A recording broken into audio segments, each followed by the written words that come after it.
الشيطان الرجيم. بسم الله الرحمن الرحيم.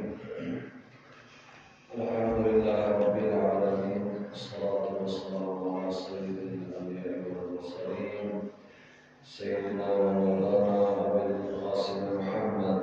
اللهم صل على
ٹینشن دور کرنے کے لیے گولی ولی کی ضرورت نہیں ہے، ایمان کی ضرورت ہے۔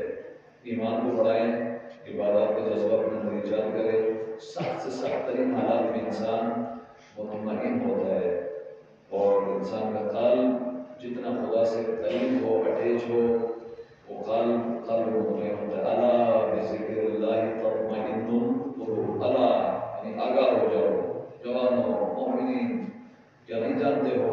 توجہ کرو ادھر، کیا کہ دل کا سکون تجھے بازاروں مارکیٹوں میں نہیں ملے گا، دل کا سکون ذکر خدا کا، یا رب کہتے ہیں۔ مومن ایمان لاتا ہے اور اس کو استقامت دکھاتا ہے۔ جب استقامت دکھا کر زندگی کرتا ہے تو سکون زندگی۔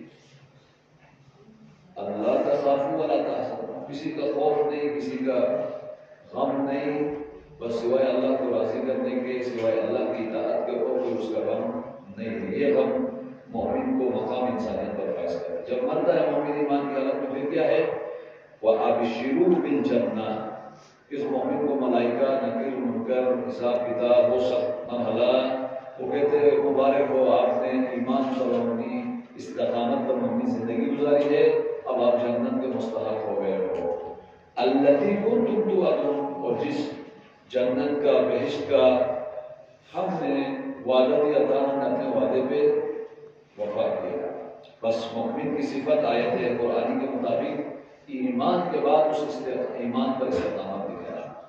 ایک امام برحق کو آپ نے مانا، اس امام برحق کی راہ میں استقامت دکھانا، تھکنا نہیں، گھبرانا نہیں۔ جذباتی قوم کچھ دن جذبات کے مطابق امام کو مانتی، اس کے بعد ٹھنڈی ہو جاتی ہے۔ با ایمان قوم فل ٹائم استقامت ایمان کی حالت میں رہتے ہیں۔ ہمارے ایمان کی حالت کے ماحول سے بھی ہم سیکھ سکتے ہیں۔ ہمیں دو قسم کے درخت ہیں نا، ایک سیزنل درخت ہے، یہ خوبانی اور چیری کے درخت سیزنل ہے، باہر کے موسم میں کھلتے ہیں، سبزہ ہے، پھل دیتے ہیں، سردی کے موسم میں سکڑے ہوئے بے جان۔ یہ اس طرح کے مومن نہیں ہونا، 10 دن کے مومن، رمضان مبارک کے چند دنوں کے مومن، اور چاند رات میں انسان اپنا جو رمضان میں کمایا ہے اس کو چاند رات کی مارکیٹوں میں اور گناہ کے مناظر میں ضائع کریں۔ کچھ درخت ہے وہ سکھاتے ہیں، سدا بہار درخت کہا جاتا ہے، سدا بہار درخت آل ٹائم گرینری ہے ان میں۔ یہ مومن کی مثال ایسی ہے، سدا بہار ایمان، استقامت کی راہ پر ہے، مشکل حالات، خوشی غمی کے حالات میں ایمان کو نہ چھوڑے، اللہ کے ساتھ اپنے قلبی رابطے و اٹیچمنٹ کو نہ چھوڑے۔ امتحانات میں یہ سدا بہار مومن ہے۔ یہ سدا بہار مومن پھر ایوب علیہ السلام کے بازو ہوتے ہیں۔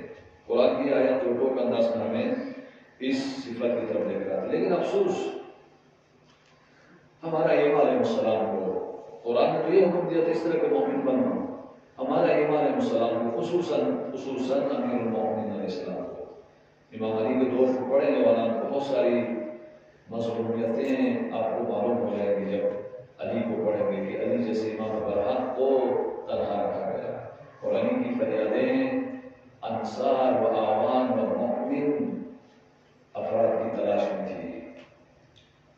امام نے اسی نہج البلاغہ میں ایک حدیث ذکر کی ہے جس کو عموماً سطحی معنی کیا جاتا ہے، بہت گہرائی ہے، اس میں درد ہے، وہ امام نے اپنے مسائل بیان کیے ہیں، اور امام نے اس حدیث کے ذریعے سے پیغام دیا، خبردار یہ تو مجھے اس طرح کے لوگ ملے، انہوں نے درد دیا مجھے، دشمن کا درد الگ ہے، اپنے غافل لوگوں کا، ان کی غفلت کا، ایمان سے دوری کا درد الگ ہے، یہ ستاتا ہے ایوب علیہ السلام کو۔ خبردار اپنے زمانے کے امام کی اس طرح کے نہیں بننا۔ امام نے فرمایا الناس ثلاثۃ، لوگ 3 طرح کے، وہ امام فرمائے 3 طرح کے لوگ ہیں سوسائٹی میں۔ ہر سوسائٹی کو، ہر شہر کو آپ ڈیوائڈ کریں 3 کیٹیگریز کے، ان میں سے 2 کیٹیگری، 2 اقسام قابل قبول ہیں، ہونی چاہیے، خدا رسول قبول کرتا ہے، ایک کیٹیگری نہیں ہونی چاہیے۔ امام نے فرمایا الناس ثلاثۃ، لوگ 3 طرح کے، عالم ربانی، متعلم الی سبیل نجات، وحمج رعا، یہ 3 یہی سمجھنا ہے ہمیں، امیر المومنین کا درد یہی تھا۔ امام نے فرمایا میں عالم ربانی ہوں، عالم ربانی کا مطلب راہبر سوسائٹی کا، جیسے کل عرض کیا ربیون، وہ افراد جو امام کی پیروی کریں اور جس امام کی پیروی کی جائے وہ امام ربانی، امام الہی، عالم ربانی، امیر المومنین جیسے امام. یہ امام خوش قسمتی کسی قوم کو ملے. ہمیں 12 امام ہیں. پھر متعلم الی سبیل النجات، اس امام علی و اس امام ربانی کی راہ کو چلنے والے، فالو کرنے والے، پیروی کرنے والے، معرفت کے ساتھ اس امام کے اعمال کو اپنا عمل بنانے والے، اس امام کے جذبات کو اپنا جذبہ بنانے والے، اس امام کی معرفت کے معیار، حق و باطل کے معیار کو اپنا بھی حق و باطل کا معیار بنانے والے، یہ متعلم الی سبیل النجات فالوورز ہیں اس امام کے. یہ دو طبقے ہوں تو ائمہ حکومت کرتے ہیں، دلوں پر بھی، سوسائٹی پر بھی. اور مبلغین کا، علماء کا، ان مجالس کا، والدین کا، کالجز کا، یونیورسٹیز کا ہدف غافل قوم بنانا نہیں ہے، لاتعلق قوم بنانا نہیں ہے. ان کا ہدف یہ ہے کہ امام زمن عالم ربانی آج اس امام و ان مجتہدین و ولی فقیہ کے لیے سبیل نجات، ان کے بابصیر فالوورز، ان کے استقامت سے پر با ایمان جوان خواتین طبقات کو بنانا ہے سوسائٹی میں. ان کا غلبہ ہو، ان کی اکثریت ہو، ہر گھر اس طرح کے پیروکاروں کو تربیت کرنے کا مرکز بن جائے. آج نہیں ہے، افسوس کے ساتھ کہنا پڑتا ہے. آج ہمارے گھروں میں کارٹونوں کی محبت ہے، ہمارے گھروں میں ہالی ووڈ کی محبت ہے، انڈین فساد و فحشا کے ڈراموں کی محبت ہے، حکومت ہے. آج قرآن کی حکومت ہونی چاہیے، ان ائمہ کے معیارات کی حکومت ہونی چاہیے. یہ دوسرا طبقہ. اور تیسرا طبقہ یہ کون لوگ تھے؟ امیر المومنین ربانی، عالم ربانی. متعلم الی سبیل النجات کون ہے؟ میثم تمار، مالک اشتر، عمار یاسر، جناب مقداد، اباذر غفاری، سلمان فارسی. ان شخصیات کو آپ کی خدمت میں ان ایام میں بیان کیا اور جا چکا ہے. میثم تمار کو آج مختصراً آپ کی خدمت میں بیان کریں. یہ لوگ تھے جن کو دیکھ کر امام کے درد ختم ہوتے تھے. یہ لوگ تھے. اگر تھوڑا ہم جوانان ان شخصیات کو پڑھیں، خدا شاہد بعض اوقات عجیب قسم کا جذبہ ایمانی انسان کے اندر منتقل کرتی ہے شخصیات. ہم مطالعہ کریں تو ایک عجیب قسم کی انرجی، استقامت کا خوب چٹان انسان کو بناتے ہیں کہ کیریکٹرز ہیں، زندہ ہیں، شہید ہیں، زندہ ہیں، آج بھی اثر رکھتے تربیتی. لیکن ہم ذرا قریب تو ہوں ان کے، ہم ذرا ان شخصیات کو پڑھیں. یہ ہے متعلم سبیل النجات. لیکن امیر المومنین کا درد کیا تھا؟ یہ افراد تھوڑے سے تھے اور ایک ایک کر کے چن کے شہید کر دیا گیا. کتنی اذیتیں دی گئی ان ایام آپ کی خدمت میں بیان ہوا. امجن رعا، یہ تیسری کیٹیگری. یہ نہیں بنانا. امجن رعا کیوں؟ امیر المومنین کو جو معاشرہ ملا اور جس کی حکومت کرنی تھی، اکثر افراد امجن رعا نکلے. ناشی البلاغہ میں امام نے فرمایا یہ مرثیہ ہے. اکثر افراد نہ صرف سبیل نجات نہیں ملے، مقداد جیسے نہیں ملے، میثم تمار جیسے نہیں ملے، نہ وہ اس طرح کی مائیں پیدا ہوئی، نہ اس طرح کے والدین پیدا ہوئے، نہ اس طرح کے جوان آئے جنہوں نے امام علی کے پیغام کو سن کر میثم تمار جیسی تربیت حاصل کی ہو. اکثر ہمجن رعا بنے. یہ امام علی کی تعبیر ہے. ہمجن رعا کسے کہتے ہیں؟ ہمجن رعا کی مختلف تفاسیر ذکر کی ہے. عربی لفظ ہے ہمجن رعا. ظاہر ہم لوگ خود دیہاتی ہیں تو بہت ساری تربیتی مثالیں دیہاتیوں کو زیادہ سمجھ میں آتی ہے، شہر والوں کو نہیں آتی. یہ ایک ہمارے لیے ایڈوانٹیج ہے. مطلب حیوانات جب فضلہ گراتے ہیں تو کچھ مکھیاں آتی ہیں اس کے ارد گرد اس گندگی کو کھانے کے لیے. عربی میں ہمجن رعا اس کو کہا جاتا ہے. یعنی کچھ اتنے حقیر ہو گئے، زندگی کا معیار اتنا گرایا کہ وہ فضلہ کھانے والے حیوانات سے بھی بدتر ہو گئے. ہمجن رعا اولئک کالانعام بل هم اضل. یہ ترجمہ یہی ہے. اولئک کالانعام، بعض لوگ شہوتوں کے اسیر ہو کر، دنیا پرستی کے اسیر ہو کر بنو امیہ کی وفاداری میں اتنے گر گئے. اولئک کالانعام، یہ حیوان ہے، بلکہ نہ حیوان تو ان سے بھی افضل ہے، بل ہم اضل، حیوانوں سے بھی پستر ہے. یعنی حیوانوں کے فضلے کی جتنی ان کی ویلیو و قیمت نہیں ہے. اب آپ بتائیں امیر المومنین کا درد 90% لوگ اس طرح کے ملے ہیں. وہ امام کیا کرے؟ اس امام نے کیا کیا؟ پھر امام نے معارف کا سمندر نہج البلاغہ انہیں لوگوں کے سامنے کھولا، مذاق اڑانا شروع کیا. امیر المومنین کی سیریس باتوں کو سیریس نہیں لیا.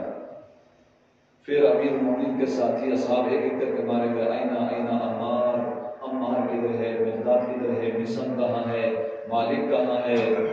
اس کے بعد کوئی نہیں ملے. پھر کنویں کھودے، کنویں کی طرف منہ کر کے امیر المومنین روتے رہے کہ خدایا میری یہ غربت کب ختم ہوگی؟ خدایا یہ لوگ گمراہی کی طرف جا رہے ہیں اور میں انہیں ہدایت کا نجات کا راستہ بتا رہا ہوں، کوئی لینے والا نہیں مل رہا، کوئی لینے والا نہیں مل رہا. روتے رہے. ہمیں جو رہا کچرے کرے. وہ لوگ جو شہوتوں کے اسیر ہوں، دنیا پرستی کے اسیر ہوں، دشمنان اہل البیت کے لیے وفادار بننے کی کوشش کریں اور اہل البیت سے جدا ہوں، دور ہوں، ان کے مقاصد کے مطابق اپنی زندگی، تعلیم، سیاست، اقتصاد کو مینج نہ کریں، ہم کچرے کو ڈیر بن جاتے ہیں. سی بات ہے. یہ درد ہے، یہ نہیں بننا.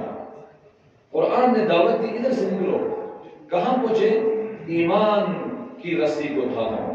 ایمان کی رسی کو تھامو اور یہ رسی بلند اٹھائے گی. بلند کتنا بلند کہ الذین قالوا ربنا اللہ، جن لوگوں نے کہا ہمیں جمراہ نہیں بننا، ہم نے ایمان کی اطاعت کرنی ہے، ہم نے ایمان کے دامن کو تھامنا ہے. ثم استقاموا، ایمان پر استقامت دکھایا.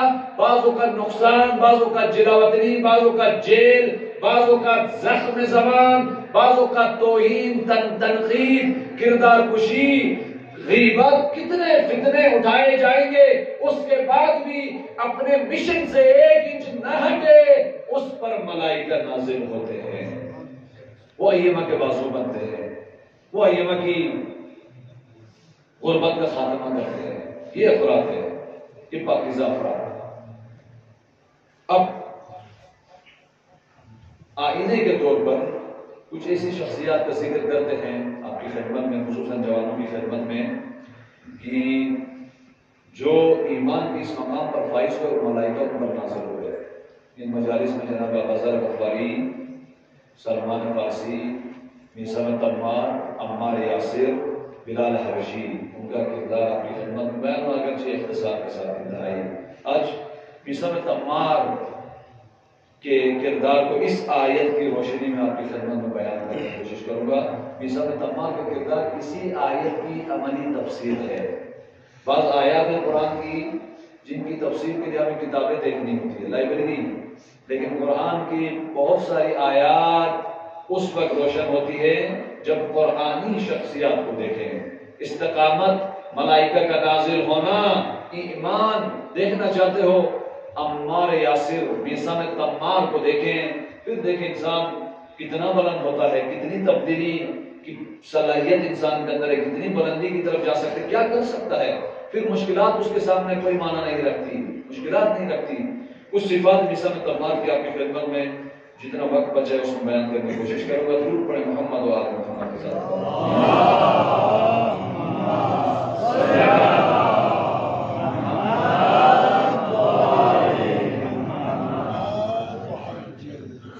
میثم تمار جوانان عزیز، اس دید سے نہ دیکھیں شخصیات کو یہ کوئی ہسٹوریکل اور تاریخی شخصیات تھی، خود بخود بن گئی. بس ہم آج تھوڑا سا ذکر کریں چونکہ اچھی شخصیات تھی، مقدس شخصیات تھی، ذکر ہونا چاہیے. نہ اس لیے نہیں ہے، باقی شخصیات نہیں ہے. ان شخصیات نے ارادے کے ساتھ اپنے آپ کو بنایا ہے. یہ ارادی شخصیات ہے، نہ اتفاقی.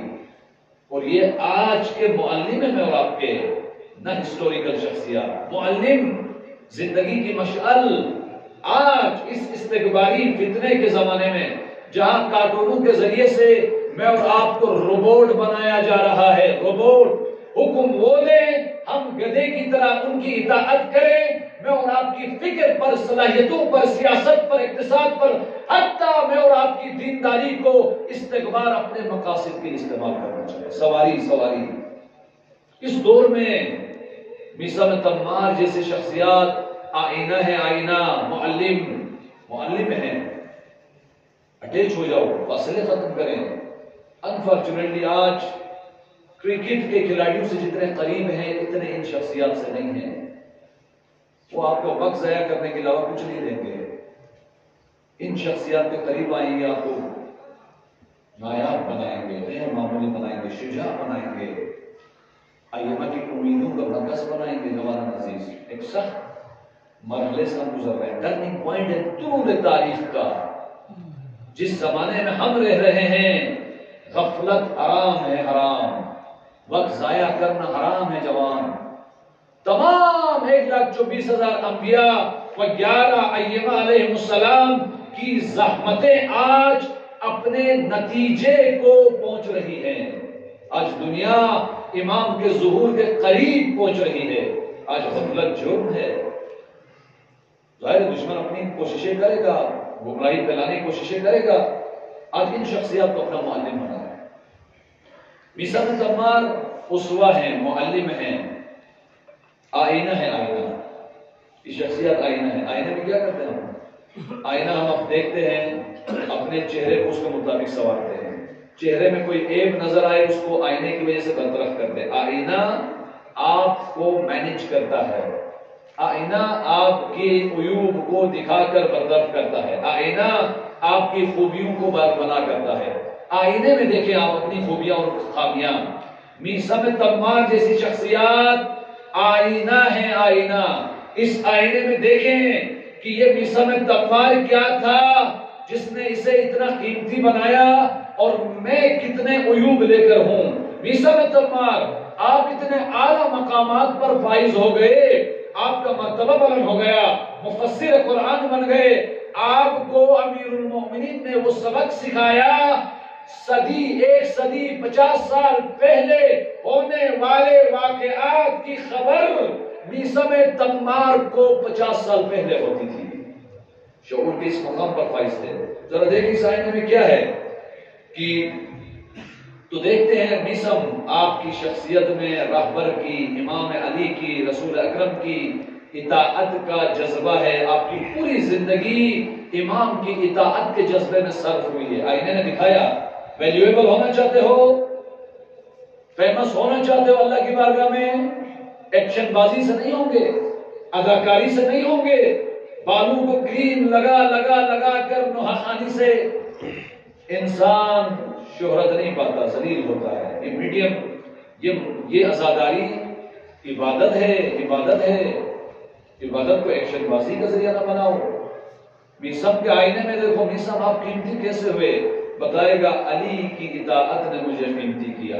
بس میں دیکھوں اپنی زندگی میں اس آئینے سے، میری زندگی میں اگر اپنے امام کی رہبر کی معرفت، اطاعت اور اس امام کی پیروی نہیں ہے تو یہ بہت بڑا عیب ہے میری زندگی پر.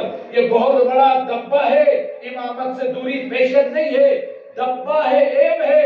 بس موسیٰ نے دکھا دیا اس دبے کو، اس اپنے عیب کو برطرف کر کے امام اور رہبر کی اطاعت کے لیے اپنے آپ کو تیار کرو. آپ بھی قیمتی بن جاؤ. معلم ہے اس راہ میں. موسیٰ بن عمار ولایت محوری و اطاعت امام علی کی وجہ سے قیمتی ہوئے، بڑا مقام پایا. عرض کروں گا کچھ صفات ان کی. دوسری صفت موسیٰ بن عمار کی، جوانان عزیز، بارہا عرض کیا ہے کہ ان شخصیات نے تبدیلی کے امام کے پیغام کو قبول کیا فوراً، تیزی کے ساتھ. تبدیلی کے موقع ضائع نہیں کیے. تبدیلی کے موقع لینے سے گھبرائے نہیں، بہانے نہیں تلاش کیے، بدلے. اب آپ دیکھیں موسیٰ کہاں پہنچے اور کیا تھے. موسیٰ ایک عورت کا غلام تھا. عرب معاشرے میں غلام رکھتے تھے اور اپنا کام کراتے تھے. موسیٰ بن عمار اسلام لانے سے پہلے ایک عورت کا غلام تھا. اس کے گھر کے کام کاج کرتا تھا اور غلام یعنی جس کی کوئی ویلیو، حیثیت نہیں، اس کا کوئی احترام نہیں. امیر المومنین علیہ السلام نے دیکھا اس بندے کے اندر بہت بڑی استقامت و شجاعت چھپی ہوئی ہے. یہ سرمایہ راہ امامت میں خرچ ہونا چاہیے، یہ سرمایہ غلامی میں خرچ نہیں ہونا چاہیے. یہ بڑا امیر المومنین ہے. پڑھ کے اس عورت سے میسم کو خریدا امیر المومنین نے، خرید کے میسم کی تبلیغ کی، تربیت کی، درس دیا، پڑھایا، میسم کو عبادات کا عاشق، دعاؤں کا عاشق، قرآن شناس بنایا، حدیث شناس بنایا، امام شناس بنایا، شجاعت کا درس پڑھایا، امامت کا درس پڑھایا، غلامی کا درس نہیں پڑھایا، بزدلی کو ختم کر کے شجاعت اس کے اندر ایجاد کی، غلامی کو ختم کر کے امامت کی پیروی کا جذبہ اس کے اندر ایجاد کیا۔ یہ امیر المومنین کا کمال۔ اب میسم کا کمال یہ تھا کہ میسم نے اس تبدیلی کے پیغام کو قبول کیا فوراً۔ بس امیر المومنین نے سکھایا آج کریں، انویسٹمنٹ کریں، انفاق کریں، والدین، پیرنٹس، ٹیچر، ذمہ دار افراد، علماء، مبلغین، دیکھیں اپنے ارد گرد میں دیکھیں ٹیلنٹڈ قابل جوان جن میں میسم کی روح، میسم روح کی روح ان میں ایجاد ہو سکتی ہے، ان جوانوں کو سنبھالیں، اٹیچ کریں، قریب کریں، کر کے ان کو دین کی طرف لا کر انہیں بیدار کر کے میسم تمار کے عمل کے لیے تیار کریں۔ یہ امیر المومنین نے بتایا۔ امام سجاد علیہ السلام نے 30,000 غلاموں کو خریدا اپنے پیسے سے۔ خرید کے کیا کیا؟ خرید کر انہیں اپنے گھر میں 1 سال کھلایا پلایا اور پڑھایا، عالم بنایا غلام کو۔ غلاموں سے فائدہ اٹھانے والے اور ہیں، غلاموں کو ناصر امام و دینی مبلغ بنانے والے اور ہیں۔ ادھر اہل بیت تھے۔ 30,000 غلاموں کو خریدا۔ 30,000 غلام عرب معاشرے میں 5 اسٹار ہوٹل کے برابر ان کی قیمت تھی ایک غلام کی۔ 30,000 5 اسٹار ہوٹل خرید کر دین کے لیے وقف کرنے کے برابر، بلکہ اس سے بڑھ کر ان کو تربیت کی، اور عید الفطر کے دن امام سجاد 1 سال پڑھا کر ان کو آزاد کرتے تھے، اور ان کے جیب میں بڑا سرمایہ ڈال کر فرماتے تھے مدینے میں نہیں رہنا، کوفے میں نہیں رہنا، جاؤ یمن میں جاؤ، مصر میں جاؤ، افریقہ میں جاؤ، اس وقت کے ہندوستان میں جاؤ، جا کر وہاں عالم و مبلغ بن کر اس خطے کو امامت کی تعلیمات کے لیے تیار کرو۔ 30,000 افراد کو امام نے بنایا۔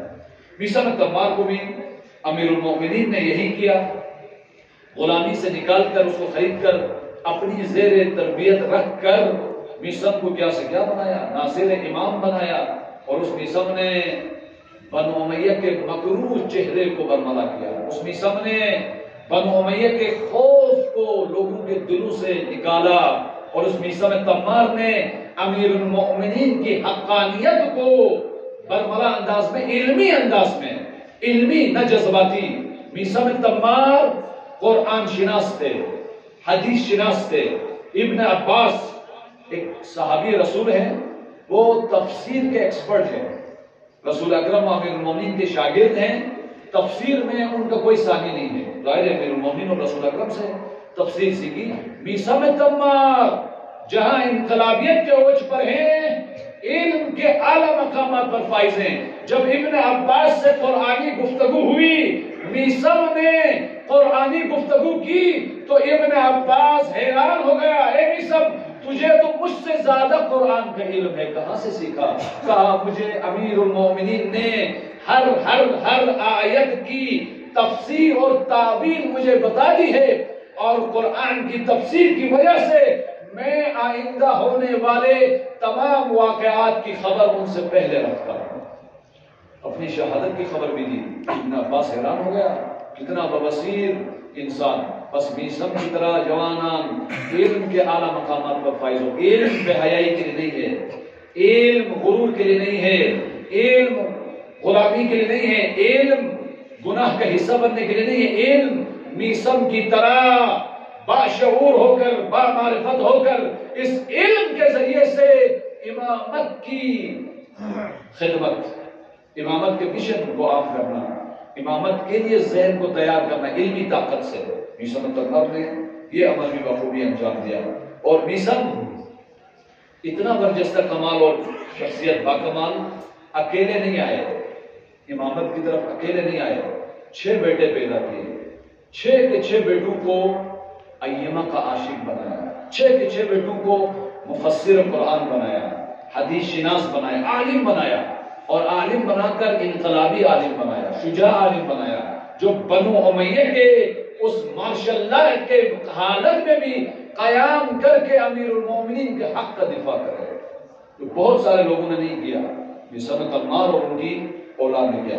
اس کردار کی وجہ سے میثم تمار کے میثم امام حسین کے انقلاب و عاشورہ کے قیام سے پہلے مارے گئے، شہید کیے گئے، کربلا سے پہلے جان بوجھ کے گرفتار کر کے مارا گیا۔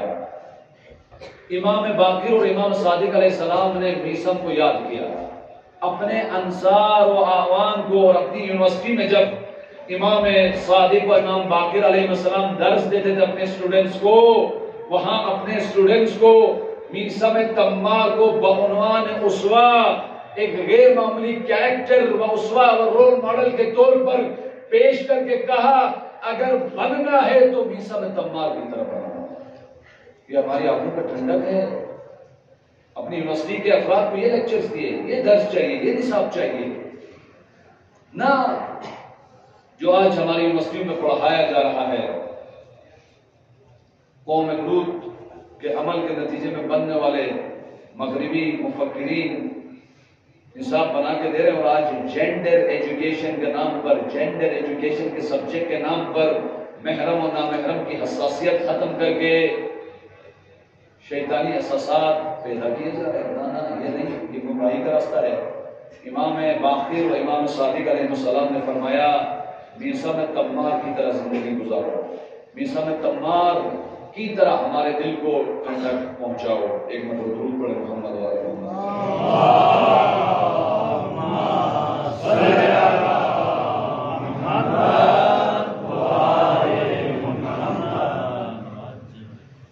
اب میثم تمار، تمار کیوں کہا جاتا ہے؟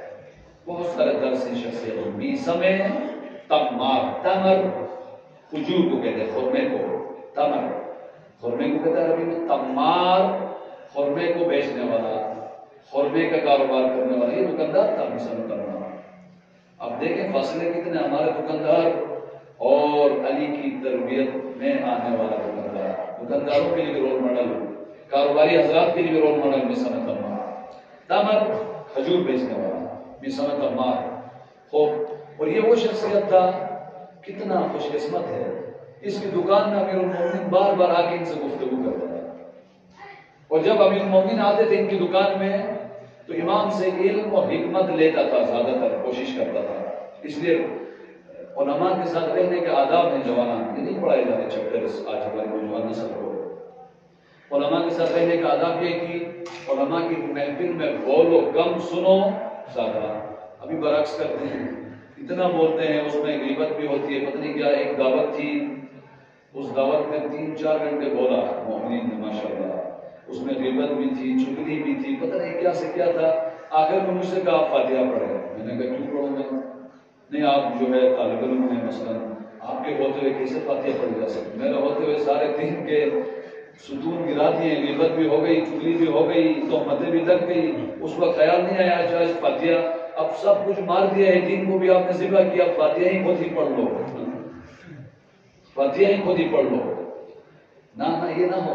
میثم تمار کی دکان میں امیر المومنین آتے تھے، میثم باادب تھے، خاموش ہوتے تھے جب امیر المومنین آئے اور سنتے تھے، علم حکمت بہانے سے سوال کر کے امیر المومنین سے علم حکمت دانائی لے کر اتنے بابصیر ہوئے کہ آئندہ آنے والے واقعات خوب و بد کی پریڈکشن کر سکتے تھے۔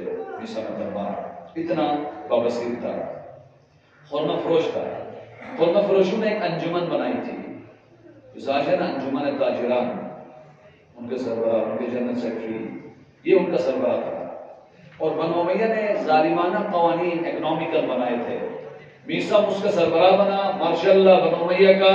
میثم جا کر بنو امیہ کے سامنے ان کی اکنامیکل کرپشن اور اکنامیکل ان کی پالیسیز کو ان کے سامنے جا کر مورد تنقید بناتا تھا، اور امیر المومنین کو اپنی دکان میں لا کر اقتصادی عدالت، امیر المومنین کے مطابق نظام اقتصادی علی کی نگاہ میں کیا ہو سکتا ہے، وہ سن کر، پڑھ کر، سیکھ کر بنو امیہ کے ایوانوں میں علوی سیاست و علوی اقتصاد کے معیارات بیان کرتا تھا۔ تاجر مبلغ دین بنے، تجارت ذریعہ نہ بنے دین سے دوری کا۔ جی کیا ہے جی دکان کاروبار، اس لیے نہیں پہنچ سکا مجلس میں، اس لیے نہیں آ سکتا تبلیغی میدان میں، اس لیے نہیں آ سکتا فلاں فلاں دینی پروگرام میں۔ نہ میثم تمار امام کی نصرت کی تحریک کے سرفہرست شخصیات، در عین حال کاروبار بھی حلال طریقے سے کر رہے ہیں میثم تمار۔ لہٰذا تبلیغ میں بھی آگے انہوں نے بتا دیا میثم تمار نے کہ دکان و دنیاوی امور دین کی تبلیغ، دین کی خدمت میں رکاوٹ نہیں ہے۔ مینجمنٹ ہو ٹائم کی، ٹائم مینجمنٹ ہو، انسان درجنوں کام ایک ساتھ کر سکتا ہے۔ ٹائم مینجمنٹ نہ ہو، دنیا کا فارغ ترین انسان چھوٹا کام بھی نہیں کر سکتا۔ ٹائمنگ کی مینجمنٹ سیکھے، کنجوس ہو اپنے وقت کو صرف کرنے میں۔ ہم چوکوں مارکیٹوں میں وقت ضائع کرتے ہیں، پھر کہتے نہیں ہوا ٹائم۔ میثم تمار سے سیکھو۔ در عین حال بچوں کی تربیت بھی کر رہے ہیں، عبادات سحرخیز تھے میثم تمار اذان سے پہلے بلند ہوتے تھے اور امیر المومنین کے ساتھ صحرا میں جاتے، صحرا میں جا کر امیر المومنین کے ساتھ مناجات کرتے تھے، نماز شب پڑھتے تھے، دعائیں پڑھتے تھے، دعائے کمیل، جناب کمیل امام علی کا صحابی میثم تمار علی مرتضیٰ صحرا میں جا کر ایک ساتھ یہ دعا پڑھتے تھے، مناجات کرتے تھے علی کے ساتھ، رات بھر روتے تھے، فریادیں، صبح کی نماز، پھر کاروبار، دیگر ذمہ داریوں سے بھی پیچھے نہیں ہٹتے تھے میثم تمار۔ اور یہی میثم تمار ہے، آج ہم پڑھتے ہیں نا امیر المومنین کنویں کی طرف رخ کر کے روتے تھے، امیر المومنین صحراؤں میں جا کر تنہا روتے تھے، فریادیں کرتے تھے۔ یہ کس نے بتایا؟ یہ میثم تمار نے یہ روایات بیان کی۔ میثم علی کے ساتھ ہوتا تھا، کنویں میں رخ کر کے علی کیا فریادیں کرتے تھے، لوگوں کی شکایات، صحرا میں جا کے کیا مناجات کرتے تھے، ان مناجات کا محرم راس میثم تمار۔ اور میثم تمار کی ایک اور خوبی یہ ہے جوان، جو راز علی نے کسی کو نہیں بتائے، وہ راز علی نے میثم تمار کو بتائے۔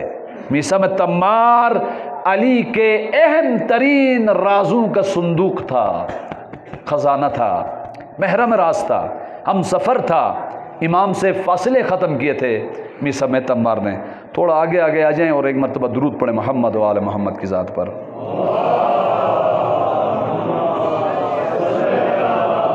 نثار بھائی جاری رکھنا ہے، ٹائم سو بارے دیگر بلندر صلوات۔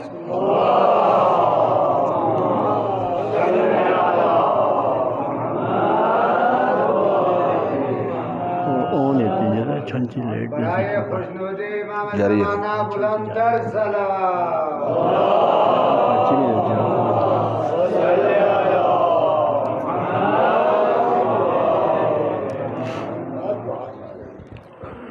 میثم تمار معنویات کے بھی شوقین، عبادات کے بھی شوقین۔ جوانان عزیز، عبادات بوجھ نہیں ہے، عبادات انسان کو قیمتی بنانے کا ذریعہ ہے، بلندی عطا کرنے کی سیڑھیاں ہیں۔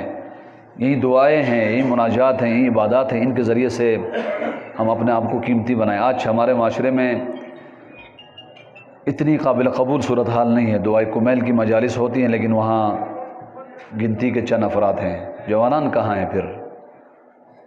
آپ مارکیٹوں کی زینت نہ بنیں، آپ مساجد کی زینت بنیں۔ امام خمینی نے واضح طور پر فرمایا کہ مسجد محراب، اس کو کہتے ہیں محراب، جہاں امام نماز پڑھاتے محراب، محراب کہتے ہیں حرب، جنگ کی جگہ، جنگ کی جگہ۔ کس دشمن سے لڑتے ہیں ادھر آ کر؟ نفس امارہ کے، شیطان سے مقابلہ کرنے کی جگہ یہ ہے، جہاد اکبر کی جگہ یہ ہے، یہاں آنے والا مجاہد بنتا ہے۔ مدارس دینی وہ چھاونیاں ہیں، یہی مجالس و مدارس چھاونیاں۔ چھاونیاں کیا ہیں؟ چھاونیوں میں یا تو لیڈرز بنتے ہیں، جیسے پاکستان کی چھاونیوں میں آرمی چیف بنتا ہے، لیڈرز بنتا ہے، اور فوجی بنتے ہیں جو فرنٹ پہ جا کر دشمن سے مقابلہ کرتے ہیں۔ مساجد، مدارس اور مجالس چھاونیاں ہیں، ٹریننگ سینٹر ہیں، جہاں امام کی پیروی کرنے والے راہبران بھی پرورش پاتے ہیں اور ان راہبروں کو فالو کرنے والی امت کی بھی پرورش ہوتی ہے۔ اگر مجالس اور مدارس یا خلوت ہو یا نالائق افراد کے حوالے ہوں، پھر امام کی نصرت کرنے والی فوج کی تربیت نہیں ہو سکے گی۔ مدارس کو اور مجالس کو ٹیلنٹڈ افراد، قابل افراد، لائق افراد، باشعور افراد، ہنرمند افراد زینت بخشیں، پھر یہاں سے اپنی تربیت پا کر معاشرے میں اس فکر، اس آئیڈیالوجی، اس مکتب کے مطابق خدمت کریں۔ یہ تو چھاونیاں ہیں، چھاونیوں میں ٹریننگ ہوتی ہے۔ پھر فوجی چھاونی میں ٹریننگ کر کے تیار ہو کر دشمن شناسی کر کے اپنے ملک و قوم کی جغرافیائی و نظریاتی سرحدوں کی دفاع کا عزم لے کر پوسٹوں پر نکلتے ہیں، جہاں دشمن کے آمنے سامنے آنکھوں سے آنکھیں ملا کر اس کے مقابلے میں ڈٹ جاتے ہیں، اس کی ٹریننگ لے کر آتے ہیں۔ وہ مورچہ جہاں سے دشمن کے حملے کو ناکام بنانا ہے اور جہاں سے ہم نے دشمن پر حملہ کرنا ہے، امام خمینی یہ فرمانا چاہ رہے ہیں وہ مورچہ مسجد ہے، مسجد۔ یہاں سے نفس امارہ کے شیطان اور باہر سوسائٹی کے فرعونوں کے مقابلے میں قیام کا جذبہ اور جہاد، عملاً جہاد کا جذبہ اس مورچے میں آ کر کرنا ہے۔ اور کتنی مظلوم ہے وہ قوم جس کے مورچے خالی ہوں، اس قوم کے مورچے خالی ہوں، مارکیٹیں اور گراؤنڈ آباد ہوں، اس قوم سے کو زوال سے کوئی بچا نہیں سکتا۔ یہ مورچے ہے، مسجد مورچہ ہے جوان، اس مورچے کو آباد کرو۔ یونیورسٹیز، کالجز فساد و فحشا کے اڈے نہیں، بے حیائی کے اڈے نہیں، منشیات کی ترسیل کے اڈے نہیں، غلاموں کی تربیت کی فیکٹری نہیں۔ یونیورسٹی، کالج دینی معیارات کے مطابق مسجد کی طرح وہ بھی مورچے ہیں، وہ بھی چھاونیاں ہیں۔ یا تو وہاں امام کی نصرت کرنے والے جوانوں کی تربیت ہو، یا وہاں پر نفس امارہ، نفس کے شیطان، وہ بیرونی استکباری یزیدی طاقتوں کے مقابلے میں عملاً جہاد کرتے ہوئے نظر آئے۔ درود پڑھے محمد و آل محمد۔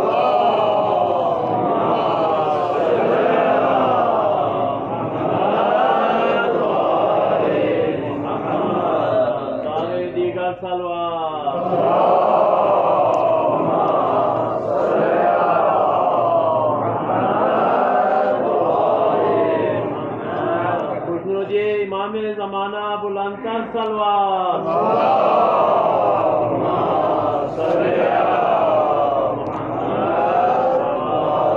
بس میثم تمار نے 3 چیزیں سکھائی۔ میثم تمار صرف جذباتی نہیں تھے، علم و حکمت سے بھی پر تھے، عالم تھے۔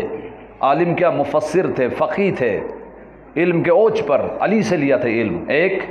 دوسرا تقوی و معنویت کے اوج پر تھے، صرف علم نہیں، علم کا ہارڈ ڈسک نہیں بننا، تقوی، خوف خدا، ایمان، پاکیزگی، حیا، 2 اور انقلابی ترین اقدامات کے بھی میدان میں آگے آگے تھے۔ بنو امیہ کی طرز سیاست کے مقابلے میں ڈٹنے والا میثم تمار، اہل البیت کی سیاست کے اصول، اقتصاد کے اصول اور میدان میں اہل البیت کی سیاست کے معیارات کا دفاع کرنے والا مجاہد میثم تمار۔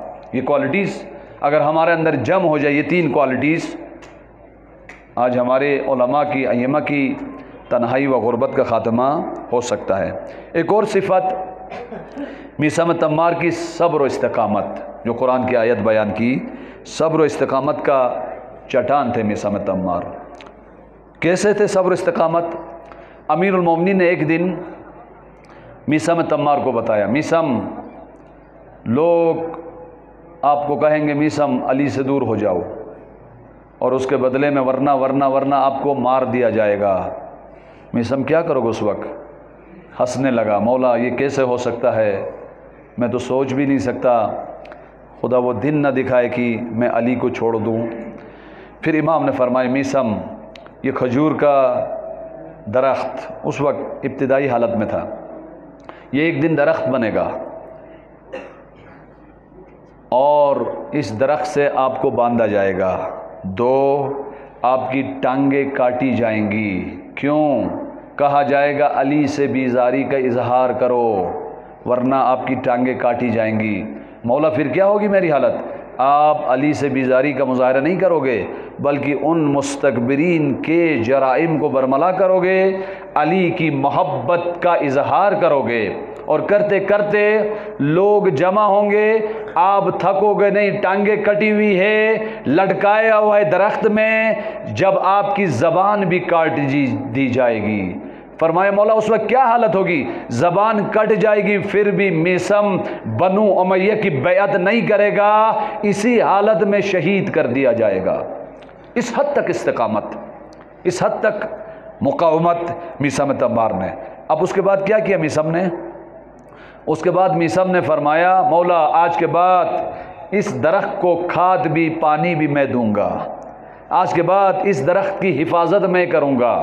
اور میثم دن میں ایک مرتبہ اس درخت جس کھجور میں آپ کو باندھ کر لٹکا کر شہید کیا جائے گا، امام نے فرمایا اس درخت میں آ کر نماز پڑھتا تھا، زار و قطار روتا تھا اور اس درخت کو خطاب کرتا تھا، مبارک ہو اے درخت، تجھے میری خاطر پیدا کیا گیا ہے اور میں تیری خاطر، یعنی تو میری زینت کا باعث بنے گا، میں تیری زینت کا باعث بنوں گا۔